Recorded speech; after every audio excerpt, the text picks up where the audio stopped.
Hello, my name is Karen Golden Oronte for Living Histories for the Cohasset Historical Society.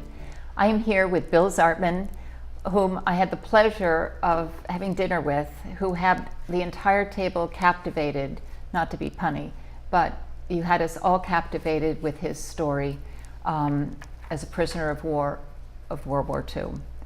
And Bill wrote a book that is called East to the Ruskies, which, if I could just read a little bit from your prologue, because that sums up a little bit of your story. Fine. In late January 1944, 1st and 3rd American Ranger Battalions, with the 4th in the rear, 767 Rangers were ordered on a night raid on Cisterna, Italy. Intelligence had indicated there would be little or no German presence in the area. Unfortunately, intelligence was faulty, resulting in one of the most colossal loss of life in World War II. When it became obvious that our casualties were so severe that continuation of the mission would have assured the annihilation of the 2 battalions, we surrendered.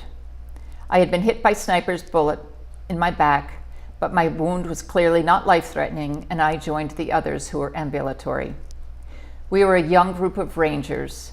I suspect, having turned 19 only 3 weeks earlier, I was definitely one of the youngest. We were all prisoners of war.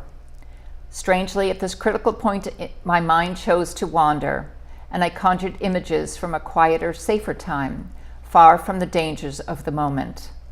Indeed, I was quite certain that I would be dead before the day's end, and the prospect frightened me. But somehow, other, more pleasant images worked their way to the forefront, and my thoughts were transported to the secure and pleasant place where it all started, Shamokin, Pennsylvania. So, Bill, could you please tell us how you started in Shamokin, Pennsylvania, your career, and then your career in the Army? Ultimately, you ended up moving to the South Shore. You've been here for close to 40 years, and your story is absolutely fascinating. Okay, well, that sounds great, Karen. I was in Cole Township, was the name of the high school I was in Shamokin, and I had completed my junior year in Shamokin in high school. And during the summer school vacation, I had a call from a friend of mine whose father was the Pennsylvania Unemployment Office manager, and he told me that there was a man coming into Shamokin over the weekend looking for people to travel with Procter & Gamble on a coupon crew, a traveling coupon crew. And I was very interested in that and made an appointment to go in on Saturday and meet this guy, and ended up getting a job and started to work. And when it came time to go back to school in October or September, I decided I was going to stay with Procter & Gamble and enjoy the traveling. That didn't go down too well with my brother and my parents. My brother came to take me home, and I sent him back without me. But I stayed there, and what was happening was the coupon crews consisted of a crew manager and 5 people on the crew, and then another guy who had a 3/4-ton panel truck with P&G signs all over the sides of it.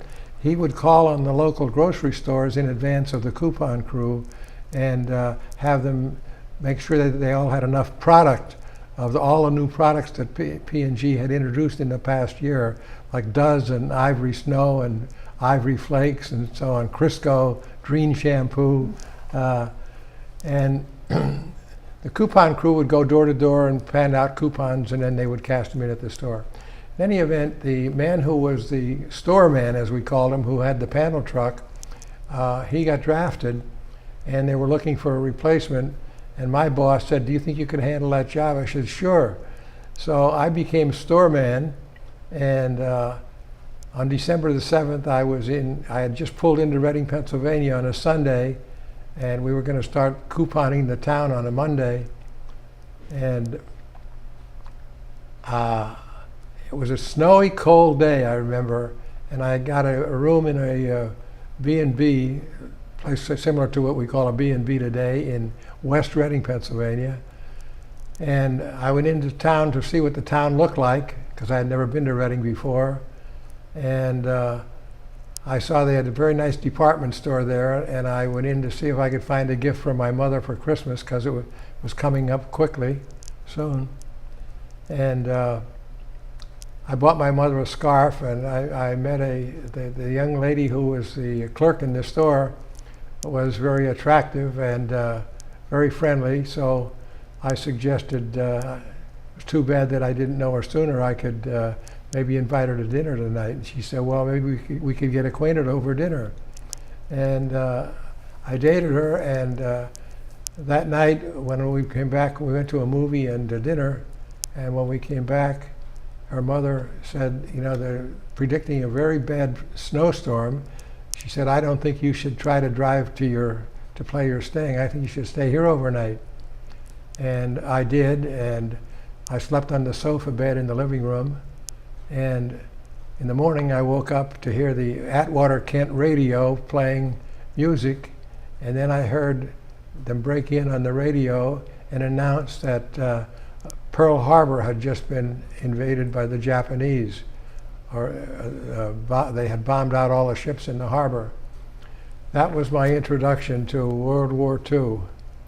I went home for Christmas, and a few days after the 1st of January, I got a phone call from the man, his name was Mr. Reidiger, Bud Reidiger. He was in Philadelphia. He was in charge of all field advertising for Procter & Gamble. And he said they had just had the salesman for New England had just been drafted, and they needed a salesman to cover all of New England. He said, do you think you could handle the job? I said, sure. So he told me to go to New York, to a place in New York at the port of embarkation, pick up a brand new Country Squire Ford station wagon, drive up to Boston, go to this address, meet a guy by the name of Stan Gallagher, who was the guy being drafted, and that I would replace him. So I took over he gave me all the description of what my jobs would be, turned the maps over. We all worked from maps, so I learned how to read maps very, very thoroughly in my life with P&G, which helped me 60 years later when I bought a sailboat and was sailing on the North Atlantic. Anyway, I went to Boston. I covered Maine, New Hampshire, Vermont, Rhode Island, Connecticut, Massachusetts. I worked for the year there, and at the end of the year, I went home for Christmas again in December, and shortly after Christmas, I turned 18, January 3rd, 1943, and I petitioned my parents to approve my going in the service. Even though I was 18, I still had to have parental approval. So I signed up for the duration. In a few weeks, was sent to Indiantown Gap in Pennsylvania, near Harrisburg, the capital of Pennsylvania. From there, I was assigned to, they chose, first of all, the Army, and then secondly, the infantry. And I got my new set of clothes to replace my Hickey Freeman suits that I had. And next thing I found myself on a train on my way to Florida, and I thought, boy, this Army life isn't bad. First, the place they send me is to Florida. Boy, I'd have done this easily any time.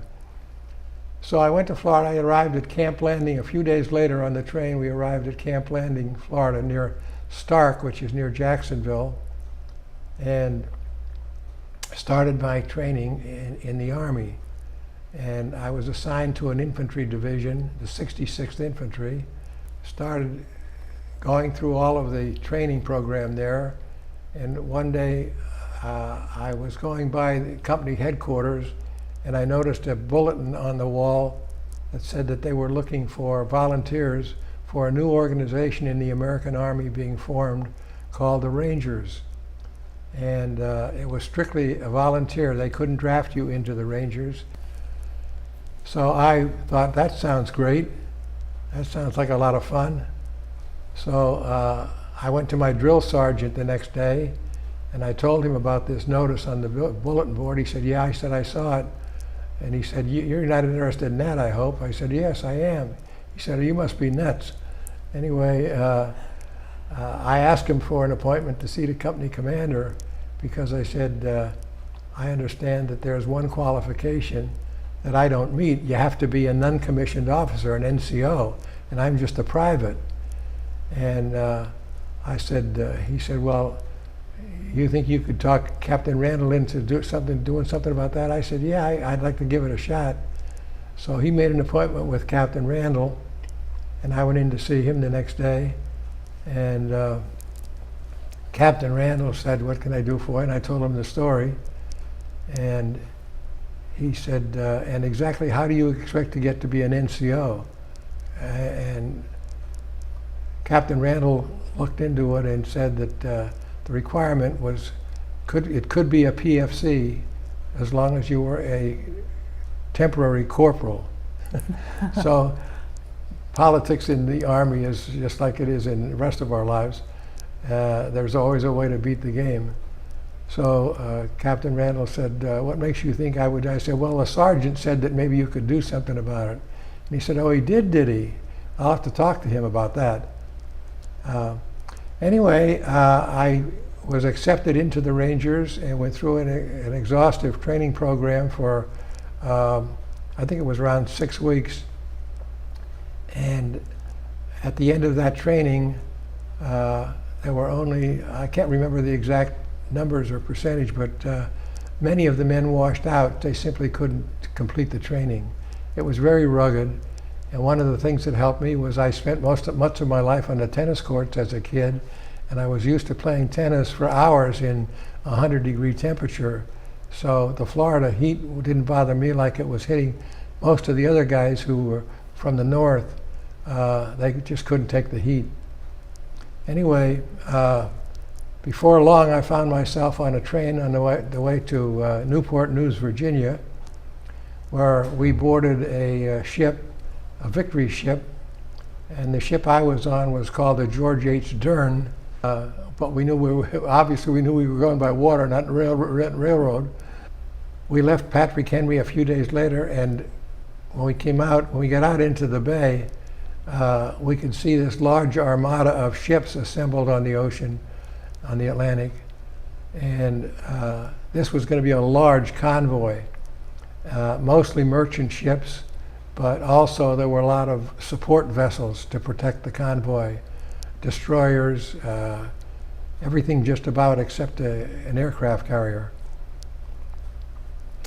So we boarded there, and we had no idea where we were going. And of course, that game is that's a big game in the Army, is who knows where we're going. And there were all kinds of guys who swore they knew exactly where we were going, and they were willing to bet you a carton of cigarettes on the deal. We spent 33 days on that boat, and we didn't have any activity of any kind military until about 30 days later, after we had boarded. We had just gone past the Rock of Gibraltar, which was off the port beam of the ship. We had a clear view of the Rock of Gibraltar, and I think it was that same afternoon, late in the afternoon, suddenly there were 7 Heinkel 109 dive bombers came right out of the horizon, flying low over the water so we wouldn't spot them until the last minute. And they started dropping bombs on the vessels in the convoy, and they hit one of the tankers running off our port beam, took a direct hit, and within probably less than 15 minutes it was completely gone. All hands on board were lost. I don't know about the rest of the convoy. I was assigned to a 20 millimeter gun because there weren't enough sailors on board to man all the guns on the merchant ships, so they had asked for volunteers to man the 20 millimeter guns. and I had volunteered for that, so I ended up on the port bridge. So that was my first action in World War II. After the experience on the Mediterranean with the Heinkels, several days later, we pulled into Naples, Italy. So the guessing game was over. We at least know where we're at now. And we were assembled on the dock in a warehouse building, and there was a ranger lieutenant and a sergeant waiting for us there.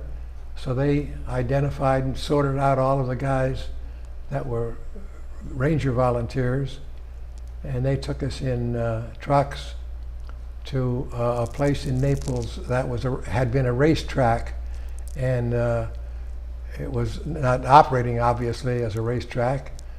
And I might add that this particular period of time, this was just a matter of a few weeks after the Italians had capitulated. So the war in Italy, other than in northern Italy where the Germans were still on Italian soil, the Italians were all finished with the war, and they were all free and happy to be alive and happy to be under the Americans. We spent maybe a week or 10 days in the racetrack, and we were all tested and assigned for what our skills were. And I was selected to be a scout for the company commander for Fox Company in the 1st Battalion, and his name was Jim Fowler. He was a second lieutenant. He had gotten a battlefield commission. He was a non-com when the Rangers went into Africa, and he conducted himself in such a heroic way there that he was given a battlefield commission as a second lieutenant. He was a great guy. He probably was only about 3 or 4 years older than I was. He was probably 22 or 23, but he hardly needed to shave. He was still a pretty young guy. We were assigned our weapons, and most of the guys got rifles. There was one guy, my friend Danny, who was a very large guy and rugged as blazes, and Danny was assigned a BAR, which is a Browning automatic rifle. And it takes a real man to handle a BAR because it has a bipod, and unless you're laying on the ground and supporting the barrel with the bipod, you can't hold it. It'll knock you right over firing it. And anyway, Danny was the kind of a guy who was rugged enough to take that thing and put it up at his waist and fire it and still control it. I was assigned as a scout for the company commander, as I said, and I was issued a Thompson submachine gun, a .45 pistol, and a combat knife. Just about every one of us was issued a combat knife, and we were trained skillfully in the use of knives because of doing behind the enemy lines. One of the purposes of the Rangers was to make raids behind the enemy lines, and it was to be as quiet as possible. They tried to train you that you could go in, do your job, and get out without anybody knowing you were even there. So we were then we got on trucks there, and we went to probably an hour and a half away by truck north of Naples. We came to a town by the name of Venafro, Italy. Came down out of the trucks, and we were assembled and told that we were going to have to go through the center of the town of Venafro, and the vehicles couldn't go through there because they made too much noise and they would announce our coming. So we were going to walk through, so we had to be alert of any possible snipers on either side of the street, the main street that went through the center of town. Anyway, we did that, and we came out the other side of town, the north side, and it was dark, and we walked into a bivouac area that was the 180th Regiment of the American Army. Anyway, we dug our foxholes and bedded down for the night there, And the next morning at daybreak, we saw this big field kitchen was set up by the infantry organization. One of the things that we didn't have in the Rangers, we didn't have medical supply, medics, excuse me, and we didn't have any kitchen. So we had no way of getting our own food. So what they did, the way they did handle that was, wherever we were, in Africa, Sicily, Italy, we would be whatever infantry outfit we were closest to would be given the job of feeding us 3 meals a day. Well, we only got breakfast at this one here, and then we were off to the top of the mountain. One of the things that I've never lost sight of, that I experienced for the first time while we were at that field kitchen having breakfast, I observed little Italian kids, 6, 7, 8 years old, all hanging around the mess pails. We had there were large trash barrels, and when you finished eating, you would take your mess kit, which of course you had to clean and take with you because it was with you permanently. Your mess kit, it was a metal mess kit. And you had to clean it out in these barrels.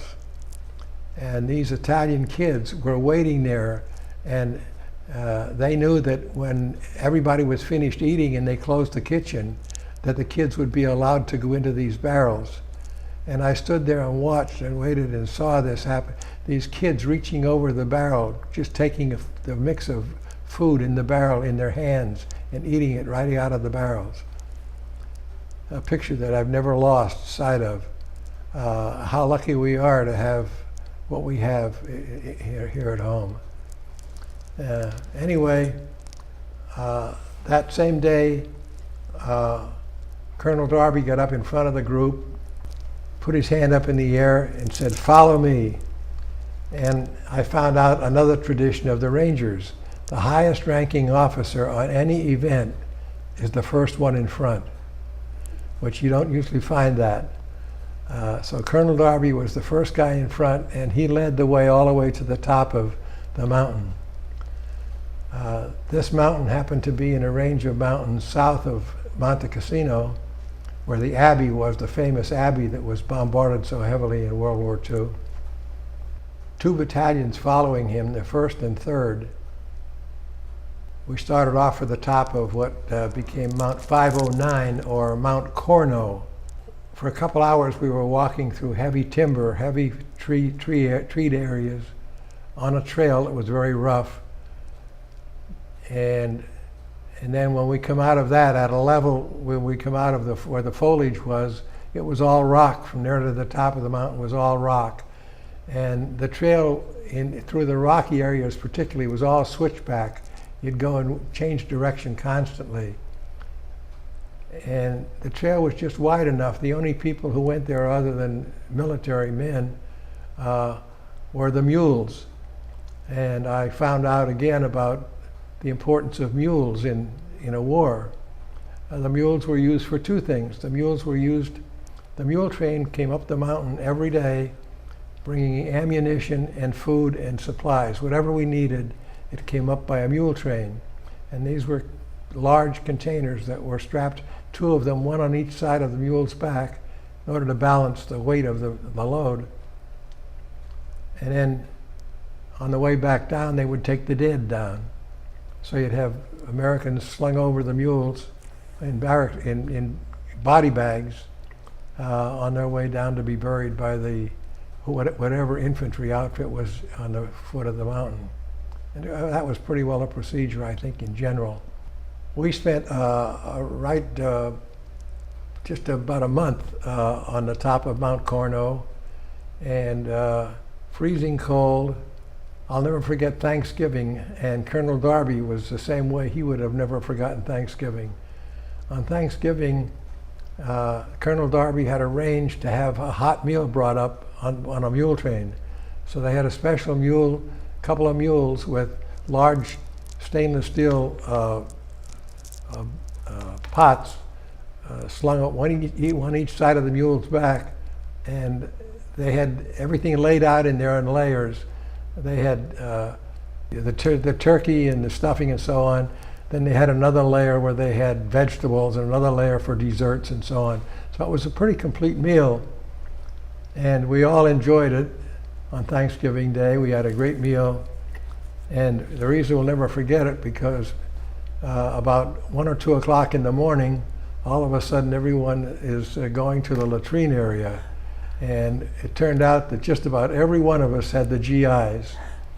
And Colonel Darby was livid. And I never heard him swear before. He was a very well-versed man and knew the English language better, and he used it. He didn't swear at anything. But he did that day, or he came close to it anyway. And he said, if I ever get down and get a hold of the cook that put this together and failed to clean those pots, he said he'll be working in the kitchen for a long time, but he won't be touching any food. Anyway, we came down off of the mountain in December, and we were shipped back to Naples by truck, and then taken out to a little town called Pazzuli, which is right on the water on the east part of Naples. And we were there for a couple of weeks. They had tents set up on the beach. It was a very delightful place, actually. There was a train station there that you could, if you wanted to go into Naples, you could take a train into Naples, which we did on a number of occasions. It was great. And we had some R&R. We had to get replacements for all of our dead. So we had quite a few bodies we had to replace in the Rangers to come up to our numbers. And from there, we went by truck in January, early January, mid-January, and we were taken to a dock where there were a lot of ships, and we boarded the Royal Ulsterman. Was a British ship that was used in England for many years as like a tourist boat, or to go to Glasgow, I think is where one of the destinations it had. Anyway, we were on there. It was a very nice ship, and we had good food, and we went to an area that was off the coast of Anzio. Anzio and Cisterna were the two key towns that we were going to invade. Both of these towns were on the Appian Highway, better known as the road to Rome, and both of them were south of Rome, probably about 50 or 60 miles south of Rome. Around the third week in Anzio, I'm trying to remember the date now for the actual invasion date, was in late January or mid-January. When we came into the beach in Anzio, much to our surprise, we went in on LCA's, Landing Craft Infantry. And that was a bumpy ride, and a lot of guys got seasick on that ride. And then we got dumped off right in the water, which was not a very pleasant thing. Water was at least waist deep, and you had a full field pack you were carrying, plus your weapon and a lot of ammunition. And it wasn't a very pleasant way to hit the beach, but we did. We came in, we assaulted the town of Anzio, and much to our surprise, there was no resistance. There was no German there. And so we went through all the buildings looking for what was there, looking for people, but we didn't find any. And there was all kinds of material there that sort of revealed the fact that this had been an R&R place for the German troops that were coming off of the front at places like Monte Cassino and so on. When German troops were getting some R&R, they would bring them to Anzio, and they'd stay on the beach there for maybe a week or two, and then be sent back to the front again. In my view, one of the worst mistakes of the war in Italy occurred at Anzio when Colonel Darby wanted to go ahead and take Rome. Colonel Darby felt that with the 2 battalions of Rangers and maybe some of the paratroopers. There were 2 battalions of American paratroopers that also had invaded on our left flank at Anzio, and Darby felt that we could take Rome because there was no sign of any resistance between where we were and Rome. But General Mark Clark and General Lucas, who were really the decision makers on the Battle of Anzio, wouldn't allow Darby to move ahead. And in my view, all those white crosses at the Anzio cemetery today wouldn't be there if it wasn't for the refusal that Darby got. He could have saved a lot of lives by taking Rome, because the Germans would have had to withdraw. Anyway, near the end, I think it was around the 30th of January, we were told that we're going to move out tonight. And we got ready, and around 11 o'clock at night, we started the 2 battalions, the 1st and 3rd, heading into Anzio, and the 4th Battalion heading toward Cisterna. The objective was for the 1st and 3rd Battalions to take the town of Anzio and take control of the Appian Highway, and the job of the 4th Battalion was to open up a landing area for American troops and tanks to come in to support us. We went single file. The 1st Battalion in the front was Fox Company, and the first man in front of Fox Company was Paul Dobson, Major Dobson. He was fresh out of West Point, had never had a day of combat, and he was in charge of the operation, which makes someone wonder a bit. He's a great guy, but he just wasn't prepared for what he was given, the assignment he was given. Anyway, he was the front man, and his scout was behind him, was second, and behind him was Jim Fowler, the company commander of Fox Company, and behind him was me. And behind me was all the companies of the 1st Battalion, plus the entire 3rd Battalion, strung out in this ditch, which was an irrigation ditch called the Pantano Ditch, or locally by the Italians was known as Mussolini's Canal.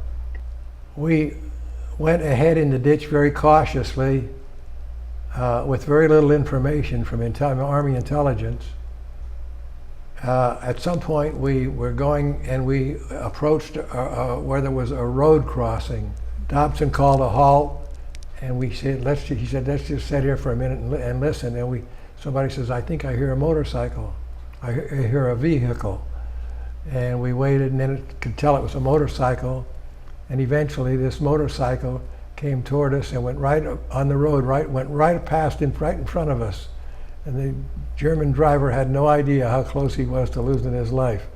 And of course we let him go because we didn't want to start anything now. We weren't in deep enough yet into the German lines to do anything. So an hour or two later, it's starting to you can see that daybreak is coming fast. And we weren't far enough. We knew we weren't deep enough at that point, and because we weren't in the town yet. We were hoping to be in the town on the fringe, at least on the fringe of the town of Anzio, or rather Cisterna, before daybreak, and we weren't going to make that. Major Dobson told us we're going to get out of the ditch and see if we can move faster on a road. There was a road alongside the ditch going forward. So we got out, and as we started to move, we realized we were walking into an area that's all like a vineyard, and there were Germans sleeping all around us. We walked right into the middle of a German bivouac area, and Major Dobson, without a second thought, put his hand up for quiet, and then he took his knife out, held his knife out, and he pointed to the bodies on the ground, the Germans on the ground, and said, okay, you take that one, you take that one, you take that one. And they all got in position, and he said to his runner and to me, there was a half-track parked over off to the side, and the crew of the half-track was sleeping underneath the half-track. And he said that I and his runner should take care of the half-track. So we went over to where we were within 10, 15 yards of the half-track, and we got WP grenades ready. And when Dobson gave the sign, we threw our WPs in there. WP grenades, if you don't know what they are, is white phosphorus, and it's one of the most devastating weapons you can use because it just destroys the morale in the enemy if they know that there's WP. Because it just burns. If you get a single drop of it on your hand, it'll burn its way right through your hand in seconds. So we used WP grenades to take care of the crew of the thing. That was the end of them. What happened in the meantime, that we didn't know was happening, was the very end of the line, which was back probably at least close to a mile. The 3rd Battalion, the Germans had captured the guys on the very trailing edge, and they were marching these guys up out of the ditch onto the road, and then they took all their weapons, obviously. Most of them had run out of ammunition before this, so had nothing to use the weapon for anyway. And they started taking all these guys prisoner in the 3rd Battalion. So as they came forward toward us, they just increased the number of POWs until when they got to us, we're on the northern end of the line. And in the meantime, a mortar shell had come in and hit close to Major Dobson and took a large chunk off his backside, off his bottom, and he was he couldn't even stand up, he was so bad. And one of our guys who had some medic training had attended to him with some sulfur drug and whatever else he had. Eventually, we all had, I'm leaving out a little, we came to a small building. It was hard to figure out what this building was for. It was about the size of an oversized garage, and it had 2 floors. And we're on the back side of it, so we couldn't see any way to get into it. But we thought it would be a good place to bring Major Dobson, and also for any other wounded, put the wounded guys in there so that our medic guy could give them as much help as possible. When Lieutenant Fowler was killed up on Mount 509, Lieutenant Johnson became our company commander. So Johnson said to me, let's go around the other side of this house and see if we can see what's in it.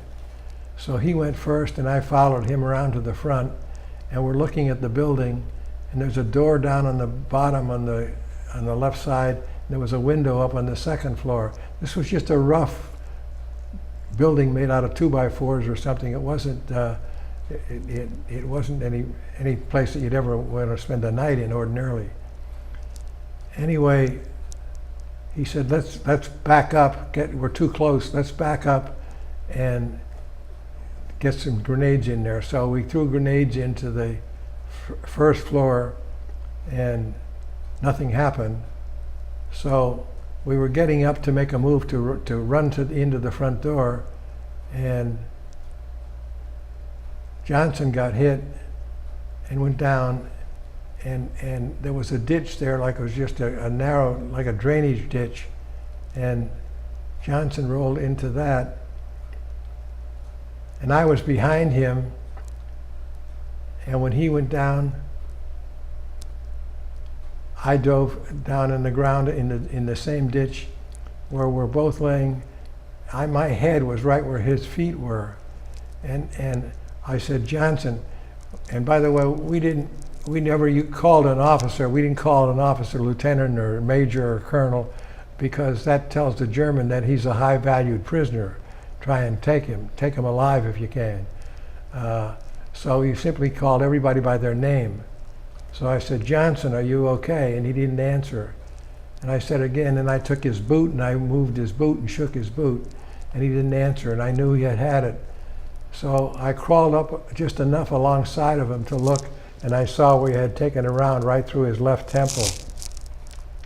Anyway, I knew I had to get out of there and get back, and I thought it was going to be my last move anyway, so I yelled for our guys to give me some cover. I told them what happened, and so two guys came around from the back of the house, the side of the house that we had been before. They came to the corner of the house and were looking for the sniper that had shot Johnson, and he said, "Okay, come now, we got you covered." So I got up and started to run, and a round hit me on the left shoulder, and it was from a German 31 millimeter rifle, sniper rifle. Anyway, I made it back behind, and I threw myself down on the ground, and in a little while our medic guy was still alive and well, and he came by and he saw the blood in my thing, so he cut my jacket open, and he said, "Yeah, you're lucky, it's just a surface wound," and he put some sulfa on it, and he said, "You'll be okay, you'll be fine." And in a matter of minutes, the Germans just overwhelmed us. We were all taken to a field, and So now, how, after you were captured, how they then brought you to the train to transport you out of there? yes, they had us all together in this field that you talked about, and which was right in Cisterna? in the town of Was it Cisterna that's you were in? Cisterna. Yeah. Thank you. They took us in ambulances, and some of the guys, I guess, were taken eventually in trucks to, in my case, I was taken with Dobson's runner who was shot through the neck with a 9mm burp gun. So he wasn't in too bad a shape, although he had a bullet went through his neck. And we went into the hospital there, and they took care of us. My wounds were very minor, really. And we stayed there overnight, and the next day they took my friend and I and put us on a train. And this wasn't a boxcar, this was a regular train, and it was the type of European train where the doors open right out to the sidewalk. They're not like the American trains where you get in at one end and go down through the aisle. Each compartment has its own entry right out to the outside. Yeah. And so they took us to guard, and a Red Cross person, an Italian Red Cross person, took us to one of these, opened up the door, and inside the compartment there were two beds, double beds, over and under, that had been set up in this unit. And there were two guys who were on the lower level. Initially we thought they were Americans, and we found out they were Germans. So there was these two German guys on the two lower bunks, and the guards put us in there, and then they closed the door and locked it.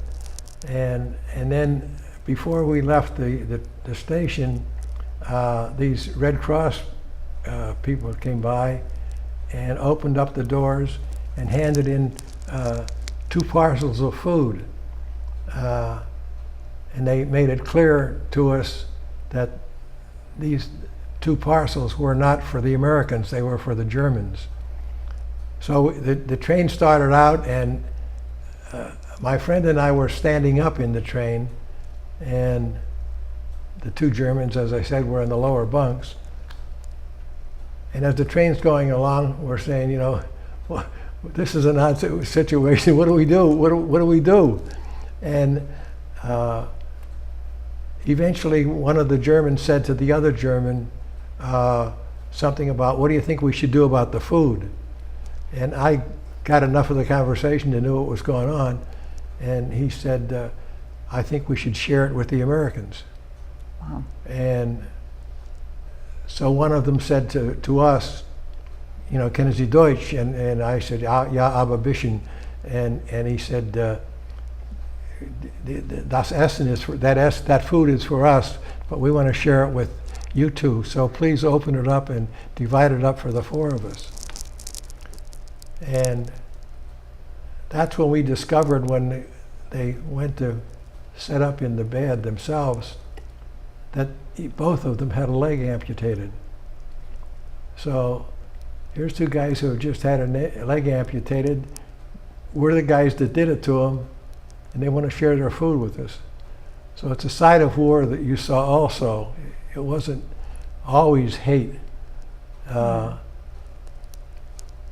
Anyway, we stayed in that train until the next day. We arrived at a place, I think it was Mantua, I'm not sure about this, Mantua, Italy. It's up in northern Italy. And we were my friend and I were taken off, the two Americans, and we were put in a building where we spent the night. And then the next day we were put on a train, taken to the train station, and put on a train that we were put in boxcars. And there was about 45 or 50 men to a boxcar. And these were boxcars that were Fiat boxcars, made by Fiat. And there was doors on one side. There was one window in the back of the side that was on the station side, and one window, a small window, on the outside of the train car. The windows were both covered with barbed wire, but there was no way of closing them. There was no closure on them. So the cold air came in there, and the rain or snow, whatever, would come in. Anyway, we were in those boxcars for several days. They would stop once a day. They would stop at a station because they had to take on wood and water because there was no diesel or oil or gas. So they were all burning wood. They were steam engines. We arrived, our destination was a place called Muhlenberg, Germany, or Stalag 4B, which was a reception center where all new prisoners were brought there, and then they were sorted out by nationality, by rank, and by MO, or military occupation. So, for example, the Air Force were all kept separate. Officers were all kept separate. So the rest of us were into sorted out and put in barracks where you had just PFCs, if you will, or privates. Although, no, we had non-coms also. We had some sergeants in there. You didn't stay there long, though, in Stalag 2B. No, we didn't stay there 4B, thank you. Yeah. We only stayed there probably a day or two until they assembled the group that was to go on. And they had a pretty good sized train full to go deeper into Germany. So we went in another boxcar train, and we ended up at Stalag 2B in a place called Hammerstein, Germany, which is the city, and then the Stalag 2B was actually in a place called Schlachau. So we arrived at Stalag 2B in Schlachau. Initially, a group of us were taken to we were walked down the road about a mile to another compound that was all nothing but Russian prisoners. We were put in there, and the reason they gave us was that they had discovered some toxic thing, some disease or something that had broken out in Stalag 4B. It was minor, but they said, but they were concerned that they didn't want us, if we were carrying it, they needed like 24 hours to find out if we were going to get sick with this, whatever it was. And so they put us in with the Russians because they didn't care if we infested the Russians. They could care less. But they didn't want to infest the Americans or the British or the other nationalities that were in Stalag 2B. That turned out to be a blessing for us because I got to talk to Russian prisoners through the barbed wire fence, and they gave me a lot of good advice if you ever escape, because they knew, everybody who was a prisoner knew that you were, at some point you're going to think about escaping. You're going to make a try. And so they told me, you know, when you get near the Russian front, you'll know First of all, it isn't like the Americans where your airplanes are coordinated with the ground. The Russians, the airplanes are attached to the ground forces, so they're right there. They're not coming. They're not coming to a place 50 kilometers away. They said that if you escape, don't try to go through the front. Get close. If you hear artillery fire or mortar fire, you'll know that you're close. Stop, find a place to hide out, and let the front go over you. Hide out at night, stay away from the main road, because they burn, the Russians burn everything to the ground, burn all the homes to the ground. And then in the morning, in the daylight, after the Russian fighting troops come through, then come out and reveal yourself and tell them you're an American. Well, that was good to know, because that really turned out to be the situation with myself. We were in a day, so they found out that there was no problem with us, so they took us back, the group of us, and put us back into Stalag 2B with the rest of our guys. That's okay. So now, when you were at 2B, you were mischievous and ended up having to work at a farm, at a wood farm, Yeah. chopping down trees. No, that was the second. The first place they sent a group of 8 of us. They sent to work on a farm. And our first job on that farm was harvesting potatoes. After the potatoes were all harvested, we were assigned to threshing wheat. They had this ancient wheat threshing machine. I mean, it was really old. And they taught us how to use it, and how to empty the grain into the bags, and how to take the straw out in the piles and stack them up.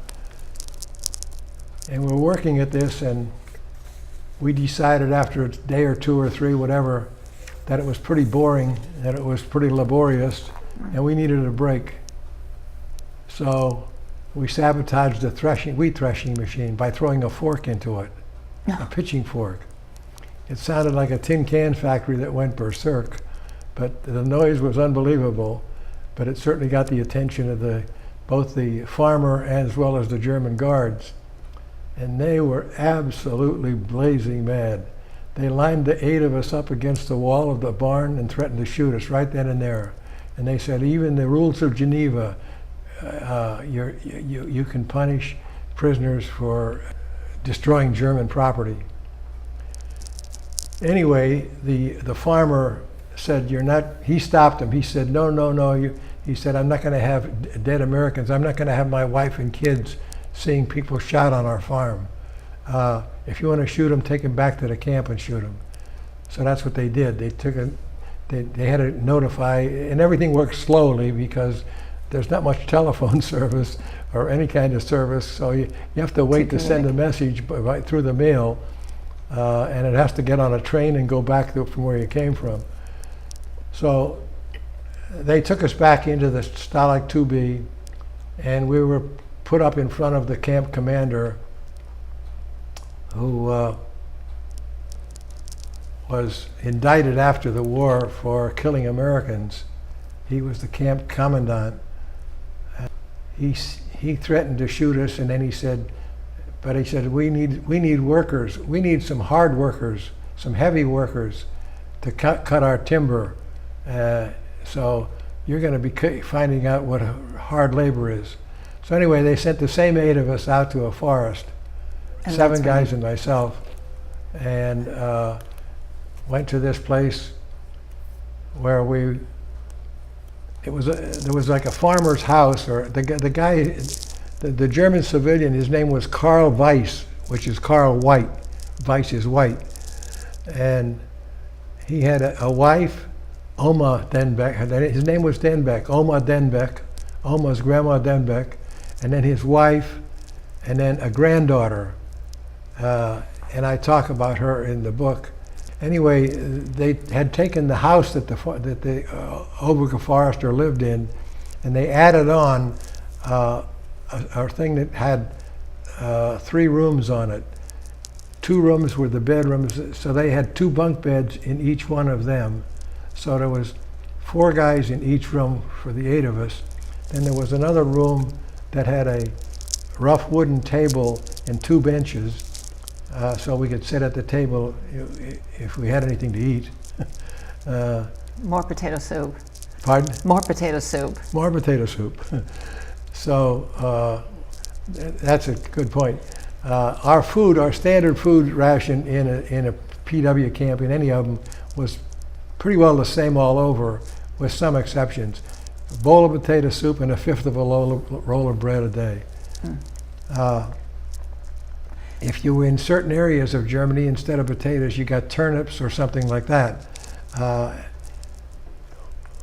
We had the potato soup, but I would almost defy you to find a potato in any of the soup we had. Just white water. You prayed for the Red Cross to come through, because when you got a Red Cross parcel, it was gone to a banquet at the Ritz. And but they were so few and far between, because at this stage of the war, the Germans knew they were losing, and they had no more moral responsibility as far as if you starved to death, that was tough luck, that the German. So they were stealing these parcels and eating them, taking them home to their families, the German guards.